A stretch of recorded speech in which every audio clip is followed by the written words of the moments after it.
Hello everyone, আসসালামু আলাইকুম। আশা করি সবাই ভালো আছেন। অনেকদিন পর একটি লম্বা ভিডিও নিয়ে চলে আসলাম। আজকে যাচ্ছি কয়েকজন মিলে গোসল করার জন্য দ্বীপের মধ্যে। যে পরিমাণে গরম পড়ছে, বাসার মধ্যে গোসল করা টেপের পানি দিয়েই বিরক্ত লাগে। আজকে সবাই মিলে বের হলাম দ্বীপের মধ্যে গোসল করব দেখে। আমরা যাচ্ছি সবাই 5 জন। দ্বীপের মধ্যে গোসল করার মজাই আলাদা। আমরা যাচ্ছি বাইকের মধ্যে, আর এখন হচ্ছে মাটির রাস্তা, আর চারদিকের পরিবেশটা অপরূপ সুন্দর। দেখতে পাচ্ছেন যে অনেক গাছপালা এবং ধানের ক্ষেত। বাইরে প্রচুর রোদ পড়ছে, তারপরও আজকে যাচ্ছি, কিন্তু বাইকে যাওয়ার কারণে রোদের তাপ মনে হচ্ছে না।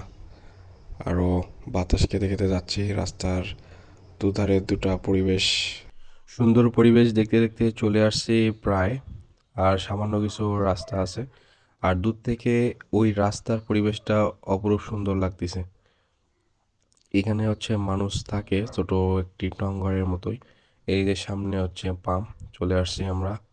এখন সামনে আমরা নেমে যাব। এই হচ্ছে একটা পাম্প, যেটা হচ্ছে আমরা বলে থাকি হচ্ছে ডিপ।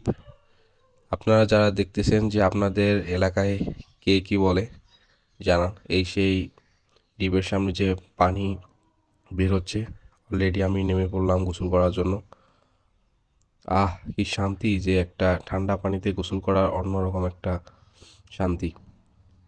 এখানে হচ্ছে পানি পড়ে, আর এইখান থেকে সব জায়গায় হচ্ছে প্রতিটা জমিতে চলে যায়। সবাই আমরা আসছি এখন এই জায়গায় শুধু গোসল করার জন্যই। বাইরে প্রচুর পরিমাণে ঠান্ডার গরমের কারণে আমরা হচ্ছে এখানে আসছি। এখানে প্রচুর পরিমাণে ঠান্ডা, এখানে সবাই নামছি গোসল করার জন্য। আর চারদিকের পরিবেশটা এরকম। প্রকৃতির দৃশ্যটা অপরূপ সৌন্দর্য, দেখার মজাই আলাদা। দূর থেকে আমরা যে রাস্তা দিয়ে আসলাম সেই রাস্তার দৃশ্যগুলো। এখন আমরা সবার গোসল শেষ প্রায়, এখন আমরা সবাই চলে যাব। অলরেডি আমরা এই বাইকে আসছি 5 জন। আমরা এখন সবাই চলে যাব, সবার গোসল শেষ। এখন এই বাইকে ঘুরেই আবার ভিজা গা নিয়ে বাসার উদ্দেশ্যে চলে যাচ্ছি।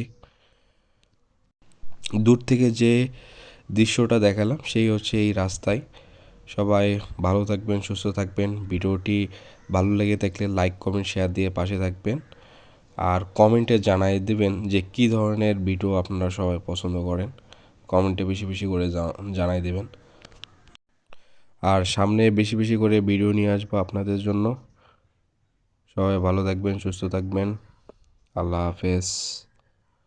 আর এই সিনারিটি দেখতে দেখতেই বিদায় নিলাম আজকের মতো।